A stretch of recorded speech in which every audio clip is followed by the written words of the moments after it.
Dia fahamerantsika rehetra tonga soa ato amin'ny chaîne YouTube-ako ity antsoina hoe Michou. Dia ny tenako ihany koa dia anarako Michou.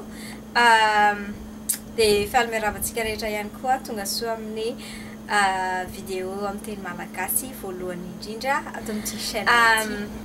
Ny anombohako anazy angamba dia tiako lazaina aminareo hoe ny antony anaovako vidéo amin'ny teny malagasy dia tamin'ny nisy fihaonana tany Madagasikara tamin'izaho tany tamin'ny mois de juin.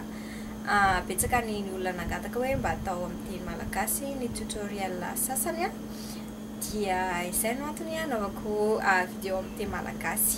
Mbola tsy hanao tutoriel androany, mbola tsy hampianatra ny inona mihitsy introduction ity vidéo ity ilazalazana aminareo ny zavatra eritreretiko atao sy angalako sosokevitra avy aminareo koa inona koa no zavatra tianareo jerena, tianareo tiako marina aminareo ihany koa zany fa ny antony anaovako vidéo zany dia ny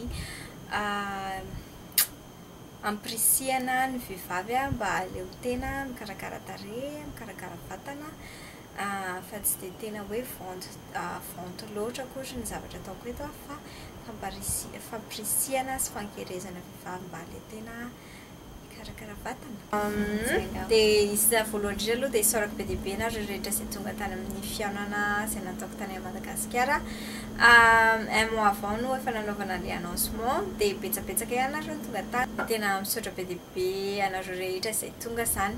Dia izy vidéo manokana zany atolotro an'ireo rehetra izay tonga tany misy vidéo izay voatambatro dia asehoko eto. Fa tsy izy rehetra aloha ny atao hoe fa ny ankabeazany ataoko eo fa ny sary rehetra dia efa any amin'ny Facebook ihany daholo sy ny vidéo mbola ho dia tiako hanombohana an'ilay vidéo zany dia atao fikarakarana tarehy.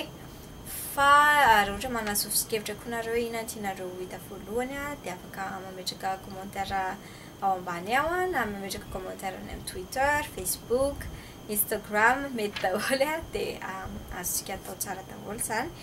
Dia misaky ny zoma zany zahako no ametraka vidéo azy zany hoe zoma hariva any Madagasikara ilay izy fa zoma maraina aty Hawaii zany hoe amin'ny 12 alina mihitsy zany misasak'alina dia efa misasak'alina aty Hawaii zany dia efa mivoaka ilay vidéo fa zoma hariva any Madagasikara na sabotsy maraina koa mbola afaka mahita foana nareo. Dia isaky ny zoma hariva zany ilay izy no mivoaka vidéo amin'ny teny malagasy. Dia mbola hanohy vidéo amin'ny teny anglais ihany koa zahako isaky ny alatsinainy. Dia manasa anareo koa hijery ny vidéo amin'ny teny anglais satria ny anglais langue internationale, na ny Chine ianao, na ny Japon ianao, na ny Philippines ianao, na ny Madagasikara tokony mahay miteny anglais zany hoe international n'aiza n'aiza zany alehanao rehefa mahay anglais ianao dia afaka miresaka amin'ny olona. Dia izay zany no tiako lazaina hoe mba mazotoa ihany mijery an'ilay vidéo amin'ny teny anglais miezaka kely dia mianatra kely sady zany.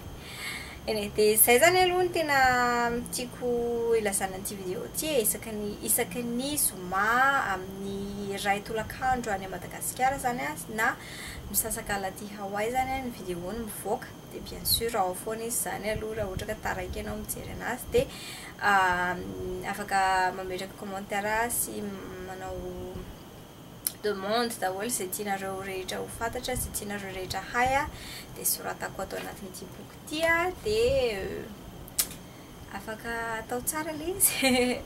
Izay ihany angamba tiako lazaina ry zareo fa misaotra betsaka anareo mijery an'ity vidéo ity dia matoky sy manantena fa ho betsaka amin'izay zany nareo no mijery an'ilay vidéo satria efa atao amin'ny teny malagasy ilay izy.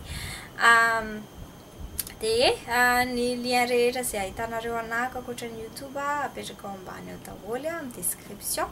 Dia manasa anao koa hiabone tsy andoavam-bola ilay izy, s'inscrivena zany tsy andoavam-bola ilay izy fa klikena fotsiny abone. Dia raha ohatra ka tsy manana compte YouTube ianao dia afaka zarainao ilay vidéo any amin'ny Facebook any amin'ny Twitter na amin'ny Instagram. Dia izay fa dia misaotra betsaka anareo mijery dia manaraka indray. Veloma tompoko.